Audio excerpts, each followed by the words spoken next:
je devais filmer, faire un film sur la Kabbale. Et j'avais vu tous ces symboles kabbalistiques, ces signes partout. Et quand je suis arrivé dans ta pièce, il n'y avait rien du tout cela. Donc, comment se fait-il?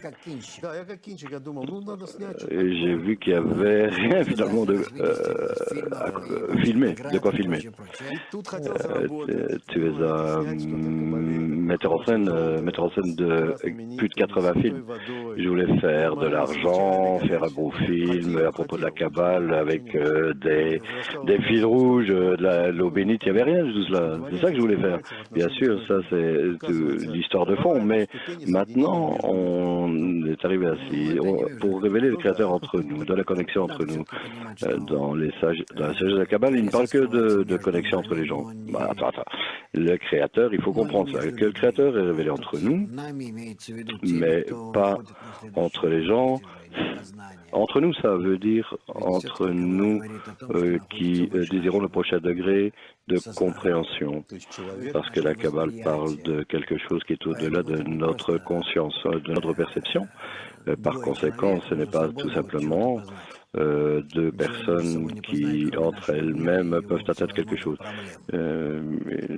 N'attendraient en rien, mis à part notre monde et les problèmes que cela amène. Mais en fait, dans la réalité, les gens qui se connectent correctement entre eux peuvent se rassembler dans un tel état qu'un état spirituel particulièrement, un état particulier où leur connexion révélera le Créateur. Et également toutes sortes de variations de ces connexions leur raconteront une histoire à propos du Créateur. C'est comme cela qu'on a créé de cette façon. Donc pratiquement un groupe de personnes se rassemble, 10 personnes, pas autour d'une table ou toutes sortes d'attributs, des boules de cristal, et qui sait quoi encore.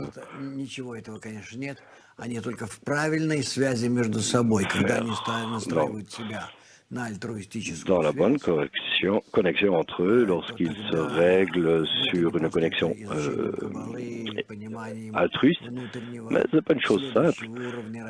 Par l'étude de la sagesse de la Kabbale, par la compréhension du prochain degré de développement de la personne au-dessus de son égoïsme, lorsqu'ils passent au-dessus de leur ego, ils arrivent à cet état spirituel et pour cette raison, ils utilisent une énergie supérieure pour cela.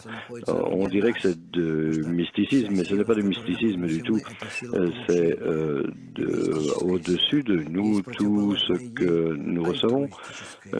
Nous avons, c'est le désir de recevoir et au-delà de cela, c'est des forces altruistes. C'est à l'extérieur de nous et lorsque nous attirons ces forces altruistes sur nous, par nous, à travers nous, et lorsqu'on essaie de créer des relations altruistes entre nous, alors nous avons des forces qui nous affectent.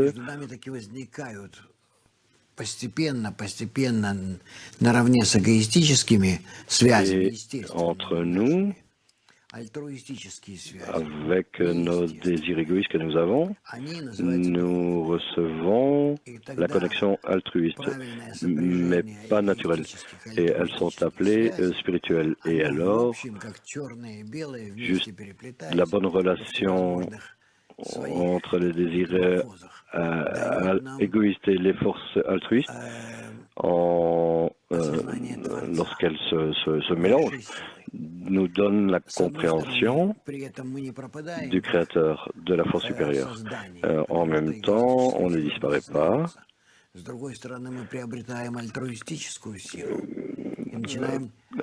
On reste conscient. Tout tourne autour de nos désirs égoïstes, mais en même temps, on atteint des forces égoïstes.